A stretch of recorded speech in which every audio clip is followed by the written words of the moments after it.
بسم الله الرحمن الرحيم نحمده ونصلي على رسوله الكريم أما بعد يا أيها الذين آمنوا اتقوا الله وذروا ما بقي من الربا إن كنتم مؤمنين. محترم حضرات، آج میری تقریر کا عنوان سود ہے. اللہ تعالی ہم سب کو اس پر عمل کرنے کی توفیق عطا فرمائے. محترم حضرات، سود ایک بدترین گناہ ہے، سخت ترین لعنت ہے.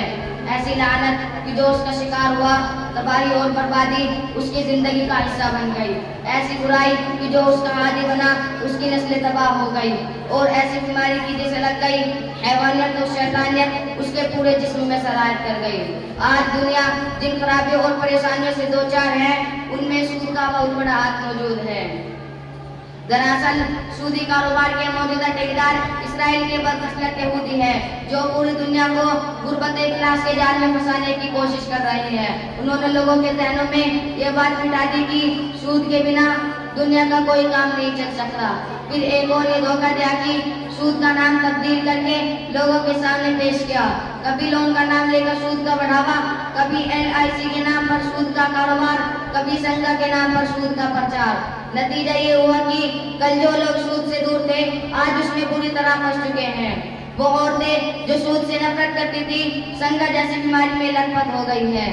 وہ لوگ جو سود کو برا سمجھتے تھے اب اس کے جائز ہونے کے لیے فتویٰ تلاش کرتے پھرتے ہیں.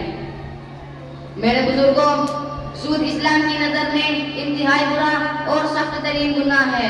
ارشاد ربانی ہے، یمحق اللہ الربا ویربی الصدقات. اللہ تعالیٰ سود کو مٹا اور ختم کر دیتا ہے جبکہ صدقہ اور زکوٰۃ مال کو بڑھاتا ہے. حضرت محمد صلی اللہ علیہ وسلم نے فرمایا، سود سے مالوں کو کتنا ہی بڑھتا نظر آئے آخرکار وہ نقصان اور کمی کی طرف لے جاتا ہے. ہمارے وہ مسلمان مرد و عورت جو لون اور سنگا کے نام پر سود کھاتی ہے، ذرا کان کھول کر سن لیجئے.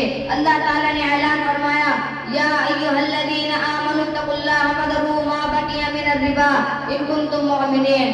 یعنی اے ایمان والو، اللہ سے ڈرو اور سود لین دین چھوڑ دو اگر واقعی مسلمان ہو. اگر ایسا کرنے سے بات نہیں آئے تو اللہ اور اس کے رسول سے جنگ کرنے کے لیے تیار ہو جاؤ. اللہ اکبر. سود لینا کتنا بڑا گناہ ہے کہ اس کے کرنے والے کے لیے اللہ تعالیٰ جنگ کا اعلان کرتا ہے. مگر افسوس مسلمان دن رات سود کی برائیوں میں گھستے چلے جا رہے ہیں. محترم حضرات، آئیے آخر میں کچھ حدیثیں سناتا چلوں. اللہ کے نبی حضرت محمد صلی اللہ علیہ وسلم نے فرمایا، جو شخص جان بوجھ کر سود کا ایک درہم کھائے تو 36 دفعہ زنا کرنے سے بھی زیادہ سخت ہے.